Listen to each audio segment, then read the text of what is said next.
Before I was life coaching others, I was life coaching myself. Yes, I believe that every good coach should have a coach, but that said, every good coach should be able to coach themselves. In this podcast, I'm going to talk about how you can become your own life coach. So let's get into it.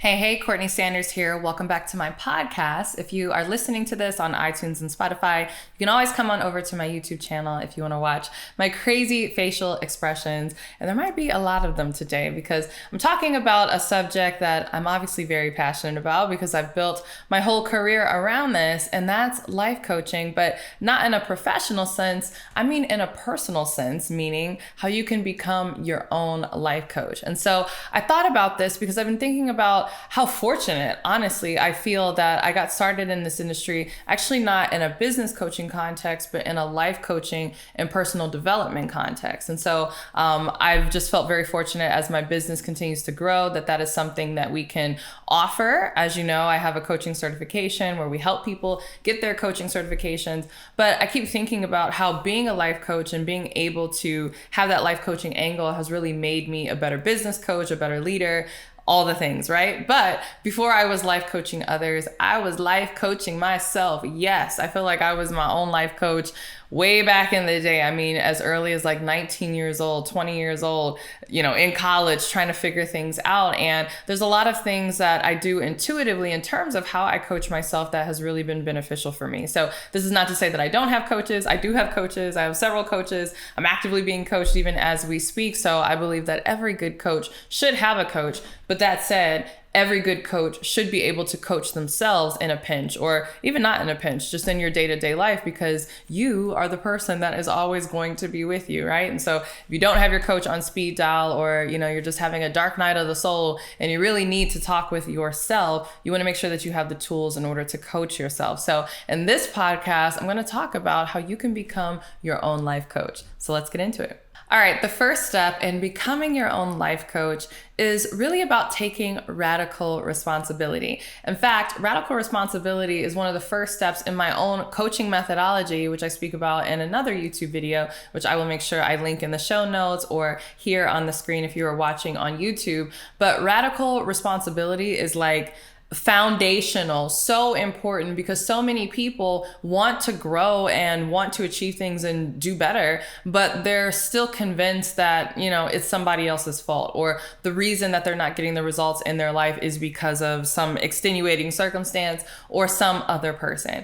And I just think radical responsibility is so important because while it might not be your fault, it is always your responsibility. And the reason it's your responsibility, even if it's not your fault, is because this is your life, right? These are your goals. These are your dreams. No one has a responsibility to steward those, to achieve those, but you. You're literally the only person for whom that is a responsibility. And so I just find it fascinating that people really almost abdicate their authority in their own life because of whatever else is happening. And so what you don't realize is when you say, oh, this other thing that's going on in my life, is preventing me from achieving these things, what you're saying is that you're smaller than that thing. Like I'm not big enough to handle this. I'm not capable enough to handle this. I'm small. This thing is big and I'm down here, and there's no way that I can ever achieve that. And so before you even embark on achieving goals, or again, coaching yourself to success as your own life coach, you're going to have to retool that mindset. And you would be amazed. I mean, there are so many people that even come into my coaching programs and they have all these excuses of why, well, I don't know that this is going to work for me, and I'm not sure that I'm going to be able to, achieve this. And I smile to myself because I'm like, wow, you're saying this, but I had someone who was just in your seat, a few weeks ago, a few months ago, who was in a worse off situation than you and literally is achieving extraordinary success. I mean, truly, I think about a case study that we have in our program right now, someone who has, a pretty significant disability, and they were able to land not one, but two $25,000 clients, right? And then I have people come in and they're like, well, I don't know if this is going to work for me because, I have to take care of my kids after work and I don't have a lot of time. And, I don't know if other working moms, so to speak, or working parents are going to be able to achieve this. And I'm like, what? Do you understand that there are not only people dealing with what you're dealing with, there are people dealing with way more than what you're dealing with. What about the working moms who are also dealing with aging parents, or who have spouses and partners with failing health, or who have kids with special needs, or, whatever, all these other things. And they're getting after it and achieving that success, but you are not. Why? Is it because you're not capable? No, it's because of that mindset and this failure to do this first step, which is take radical responsibility for your success. So you can't always choose the cards that were dealt to you, but you can choose how you respond to them. That's what radical responsibility means. And so with radical responsibility, you actually are giving yourself hope. And I think this is one of the biggest misconceptions that people have, and often why they don't want to take responsibility. It's everybody else's fault. They don't want to take responsibility because they're like, oh, if I take responsibility, then it means that it's my fault. And that's not true. Something can be your responsibility and still not be your fault. But when you take responsibility, what it does mean is that you have the ability to change it. You have the ability to do something about it. And that is what ultimately creates hope. So many people believe that they're in a hopeless situation because they have this victim mindset and they're blaming everybody else, not realizing that the hopelessness that they're feeling is created by the victim mindset, right? You feel hopeless because you've told yourself that it's not your responsibility and it is everybody else's fault. And you're never going to achieve success and happiness and all these things until all of these people and all of these external factors that you have no control over change, right? That would make anybody hopeless, right? I would feel pretty hopeless too if the only way that I was going to, achieve my dreams and achieve happiness was if all these external factors that I couldn't control, if they magically all lined up for my benefit. I mean, obviously that's not going to happen. But if I choose not to have that victim mindset and I say to myself, it doesn't matter if the external circumstances change or not. It doesn't matter if that other person changes or not. It doesn't matter what happens externally. What matters is how I respond to it. And I believe that my responses are so powerful that I can still bend things towards my favor. That's a position of power, right? Like even me saying that here, I'm like, you know what? This is psyching me up today, right? I'm recording this as early in the morning and I'm like, you know what? I'm going to carry that. Good life coaching yourself, Courtney, right? I'm going to carry that through the rest of the day because your shoulders sit back differently. Like you start to feel something in your chest. Like you will emotionally, like in a physical sense, feel different when you give yourself these different beliefs. And so radical responsibility is not just about, again, understanding your ability to respond, but it's really taking radical ownership of the thoughts and the beliefs that you have about a particular situation. And I find that our society really cultivates a type of mental laziness around this. We get so used to just like scrolling on our phones and scrolling on screens and really taking whatever somebody else is saying. Everybody is saying like, oh, this is terrible and it's somebody else's fault and whatever. And people love to, take away their responsibility. They love to, again, abdicate the authority over their own life, even though they don't see it that way. And so many of us are sitting down and we're consuming all this content, not realizing that we're taking that in. And so it takes radical responsibility even just to separate yourself from the stream of garbage that is available to us for free, right? If we're not being mindful of what we're consuming. I mean, it's kind of like, all the fast food restaurants that are available. Just because there is, some fast food joint, every exit on the freeway doesn't mean that you have to stop and eat there. You have a personal responsibility in terms of how you feed yourself, nutritious food. Well, you have personal responsibility in terms of how you feed yourself nutritious content and nutritious beliefs. And so radical responsibility is taking those thoughts captive and saying, nope, my first responsibility is what am I allowing in my psyche? What am I allowing in my mindset? And just choosing that you're not going to allow anything that tells you that you're less than or that you're not capable. You're an extraordinary human being. Like you're here on the planet. There's amazing things that you can do. And we see evidence of that in all the other stories of people who have gone through incredible hardship and they've still been able to make things happen. So I'll get off my soapbox about that. But radical responsibility is number one. And it's truly the first step in order to being your own life coach. Now, radical responsibility is very difficult if you don't have the second element in place, which is also very important when it comes to becoming your own life coach, and that is self-awareness, right? People don't take responsibility for their actions, and they're not even aware of themselves, like truly in an objective sense. They see themselves through the lens, oftentimes, of their victim mentality, or again, it's everybody else's fault, or whatever. Sometimes it's through the lens of what someone else told them, right? Maybe they did see themselves as this great person, but they kind of got punched in the face, figuratively, hopefully not literally, where maybe, a former partner or something really demeaned them and said something really bad about them, or they felt betrayed by a friend or a family member, said something kind of crazy, and it kind of, shattered, the glasses that they saw themselves through. And so part of being your own life coach is being able to step outside of yourself and see yourself objectively and have a level of awareness. And this is really important because you're not going to always get it right. There are some times where you can't see maybe where you're doing something wrong, or maybe where there's something that you can change or how you can do something better. But I find oftentimes more than not, we're not able to see how awesome we are, right? In fact, there was a quote that I saw floating around, and I'm totally gonna butcher it, but it was to the effect of, you're scared because you have imposter syndrome and you see, all your failures or the ways that you can't get things to happen or you can't achieve things, but others are intimidated by your potential. And I was like, oh my goodness, that is so good. Self-awareness is not just awareness of your faults and your shortcomings and where you need to work on things, but awareness also has to deal with your strengths, right? Maybe those hidden strengths that you think are no big deal because you're like, well, isn't everybody like this? No, everybody's not like this. No, not everybody can do this. Again, we make ourselves small and we think like, oh, I'm not, good enough to do that thing, or who am I? I'm just a regular person. I'm no big deal.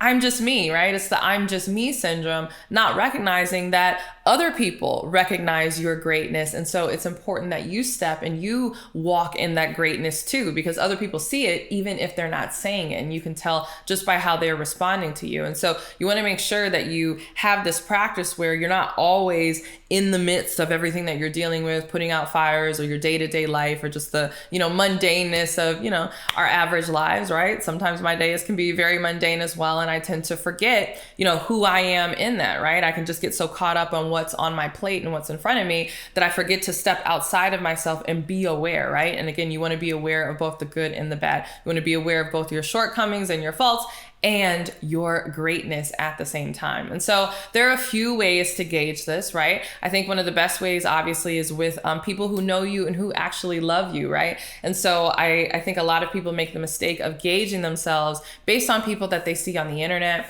based on what they see on social media, not realizing that, one, a lot of that stuff isn't even real to begin with, but two, those people don't know you. They might not have the same values as you. Like, it's very difficult to see yourself through the lens of someone that you don't even know. So we want to cut out, social media completely when it comes to creating a level of self-awareness. But you do want to take into, consideration feedback that you're getting from people who are the closest to you, who have your best interests in heart, and who really know and love you. That said, though, you want to be mindful of the messenger, right? Meaning, even though there are people that, love you and have your best interests at heart, you want to be mindful of maybe what are some of their challenges, what are some of their predispositions, what are some of their biases. I know a big one all the time is, adult children, that's kind of a oxymoron, but, adults, right, who have parents and they're looking to, go after big dreams, and their parents are seeing them through the eyes of what was possible for them and their fears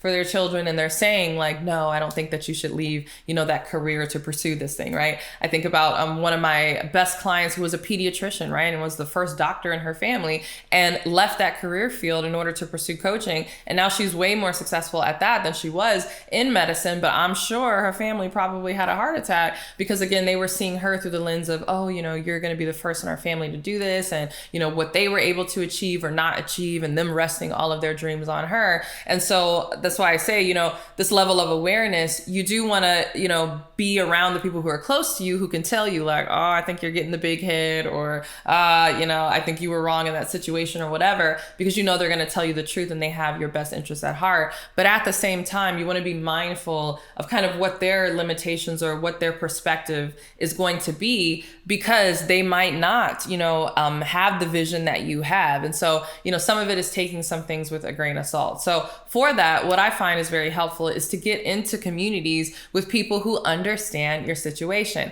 That has been huge for me as not just a business owner, but someone who is now moving from a solo entrepreneur to a business to actually growing a company. I mean, growing a company is a whole different ballgame. Being a CEO is a whole different ballgame. I'm like, I feel bad for, all the CEOs out there who get a bad rap because of, terrible CEOs that we see on TV or in movies, or, you read online about some crazy story with some CEO swindled the company and stole everybody's pension plans and, whatever. We hear those stories and we think like, oh my goodness, CEOs are really terrible. But actually CEOs do a lot of work to make sure that, the ship stays afloat when it comes to a company, and that jobs are maintained, and that quality products and services are put out there, right? And so for me, stepping into that CEO role, there's a lot of times where I'm not sure, like, am I seeing the situation correctly? Like, is my self-awareness correct or is it off? And I found that not just, speaking with family and friends, but particularly speaking with others who are peers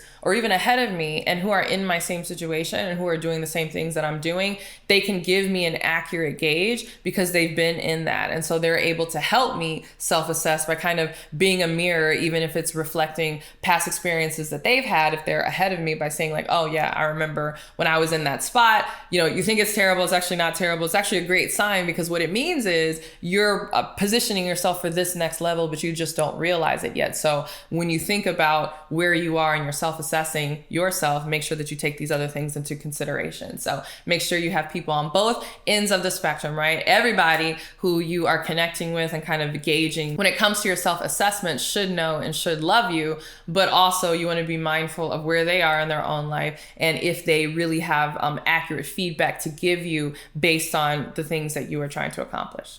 All right, the next great way to be your own life coach is to play a little game that I like to call the Is It True test. This is so powerful and it's so simple, but it's something that I find myself doing often because we can get caught up in these stories and these scripts in our mind around, well, why we can't do this, or this isn't possible, or et cetera, et cetera. And I just like to break in the middle of that sometimes and just ask myself, is that really true, right? I remember when I had just had my daughter, I can't, believe I was going to say, oh, I just had her, but I'm like, oh, it's been a few years. She just turned 3 as of this recording. So I'm getting out of that new mom phase. My kids are growing up. But when I was, she was new, right? She was a few months old and I was feeling, really tired and overwhelmed, but I really wanted to get back into my workout routine. If you've listened to my podcast for any amount of time, you know that I'm one of those Peloton moms. I really enjoy riding my bike and I wanted to get back to it, but I was also kind of telling myself like, no, I don't have the time. No, I'm too tired. I'm a new mom. I'm up in the middle of the night nursing. Like, it's not possible for me to do this at this time. And so I kept telling myself that for months. And finally, when she was like nearly 1 year old, I asked myself, I said, is that true? Like the story that I have been telling myself about why I can't prioritize my health, why I can't do something that I want to do, get back on the bike. It's not like somebody's pressuring me. Like I want to do this. I enjoy working out. I enjoy the release of it, but I'm saying I can't do this because of how I see myself in this situation. Quite frankly, Courtney, is that true, right? That was the life coach in me asking me that question, is that true? And the answer was no, obviously it's not true, right?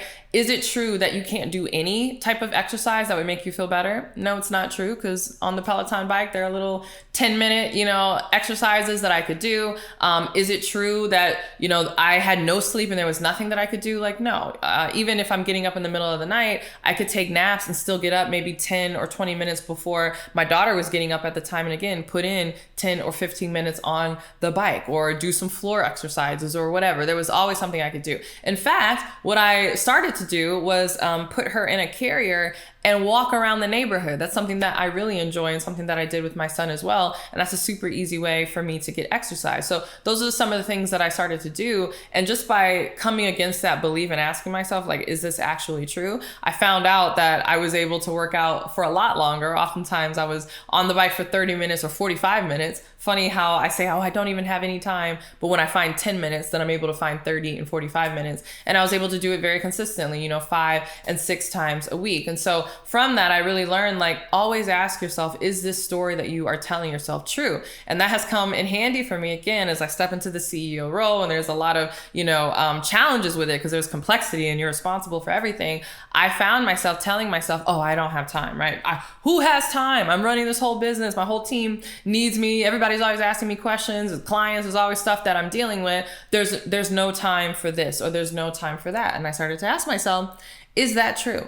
And one way you know it's not true is if, again, there's someone in the same situation as you who is doing what you were saying it's not possible for you to do. I love that, right? Again, going back to radical responsibility, I know a lot of people won't even ask themselves that question because they feel guilty about it, or they immediately get defensive. Well, of course they can do it because they have this and they have that. And we start making excuses around why our situation is different. But I just started to ask myself, Courtney, are there CEOs with much bigger companies and much greater responsibilities and much larger teams than you who do still make XYZ a priority, still have time to do these things? And of course the answer is yes, right? Which meant that the belief that I was believing was simply not true. And so just by asking myself, right, playing the is it true test or playing the is it true game, I then start to ask myself, well, what would it look like, right? If it's not true, what would it look like for me to do whatever it is that I feel like I don't have time to do? And oftentimes what happens is I start strategizing and brainstorming ways to achieve the very thing that I'm looking to achieve, but perhaps in a different way than what I was originally intending. So just like the example I gave with working out and being a new mom and feeling like it wasn't possible, it wasn't possible at that time for me to, drive 30 minutes to the gym and put in like an hour workout and shower and change and come back. That type of working out and exercising was not possible. But was it true that I couldn't prioritize exercise at all? No, it wasn't, right? Because I had a bike in my home. And even if I didn't have a bike in my home, I had a neighborhood that I could walk around. And so I started to find other ways that I could make that scenario work for me. And so it's the same thing when you play the is it true test and you find that there are other people in life in your situation or worse, right, who are making it happen. Then you start to ask yourself, well, if I were going to make this happen, what would it look like for me to do that? And you might find that it looks different than how you assumed that it had to be, but that doesn't mean that it's not something that you can do. And speaking of finding new ways to do things, the next way that I love to be my own life coach is simply to always be in action. I think in our modern society, especially with the internet and social media and this like deluge of information that is always coming to us, we have this false belief that it is possible to get the quote unquote right answer simply by like sitting down and like looking it up on our phones or looking it up on the computer or whatever, or even just thinking about it. But in actuality, sometimes the answers only come through action. Like there's a lot of learnings that I've received simply by trying to do things, by failing, right? By trying to do something, doing it wrong. But then I found the answer that I had been looking for that I never would have learned had I not taken action with the information that I've had. And so one of the best ways that I coach myself is simply just to get into action. And so I wanted to put this in here because I think sometimes when we think about coaching, or particularly when we think about coaching ourselves, we think that it has to be this like solitary exercise where we're in this room and we're like meditating and thinking really hard and trying to come up with the right answer. But sometimes the best way to coach yourself and to be your own life coach is really to push yourself to get out there and to take action and trust that the answers are going to come in the midst of you taking action. There have been times where I'm like, man, I don't know where I'm going to find, this person in my business or even in my personal life, right? I don't know where I'm going to find this person to support me at home, or I don't know where I'm going to find, this outfit for this event that I have, or this travel place, or, a way to manage my time at home, or a new recipe, or whatever, personal things, professional things, it doesn't matter. But when I sit down and I try to find the answer thinking about it, it doesn't always come to me. But I find that when I get in action, and when I do whatever it is that I know to do, whether it's calling a friend, whether it's attending an event or just whatever makes sense based on the information that I have, I find that I typically run into the right answer, and it feels super serendipitous, right? It'll be like, oh, that's super strange. I just happened to be here and I met this person, and this person connected me to this person, and this person had the exact answer that I was looking for, right? But it never would have happened had I not taken action. So we have to get out of this mindset that the answers fall out of the sky when you just sit at home and think about them, or if you just obsessively look them up on Google or on social media. That's not where I would say even the majority of your best answers are going to come from. Your best answers are going to come from experience, from learning, from connecting with other people, and that only happens through action. All right, the next way that I love to be my own life coach is simply to have what I call a gamer's mindset. And by this, I mean, I love to see life as a game, right? Whether it's business or personal life or whatever, parenting, marriage.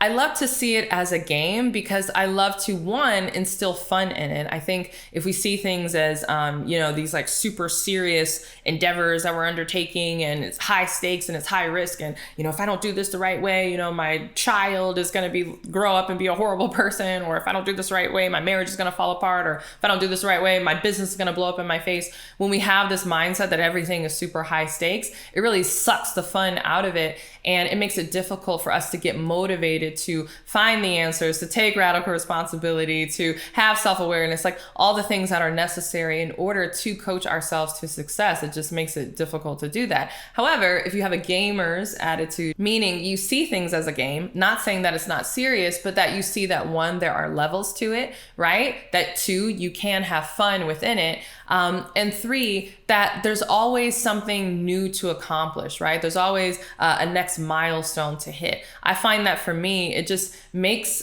things less stressful and more fun, which is the whole point. And it makes it easier for me to get in action, which I just talked about, which then makes it easier for me to find the answers that I often can't find when I'm sitting at home. So I love to see life as a game. I love to really celebrate when I hit even small milestones and just really reward myself. And it doesn't have to be, big things like, oh, we achieved this in business or whatever. Sometimes it's just like, wow, I'm really proud of myself because I got up at this time every day this week, or I drank my green juice every day, or I felt like I was really present with the kids, or, we had a really great family weekend. Like, I'm celebrating all of those milestones and I'm making it a game for myself, meaning how can I do this again? And I find that the gaming aspect also really helps with the radical responsibility because I don't expect things to be perfect, right? In a game, when you are trying to, get to the goal or achieve a new level or whatever, by definition, there are going to be challenges and obstacles. Like, that's the whole point. That's why the game is fun.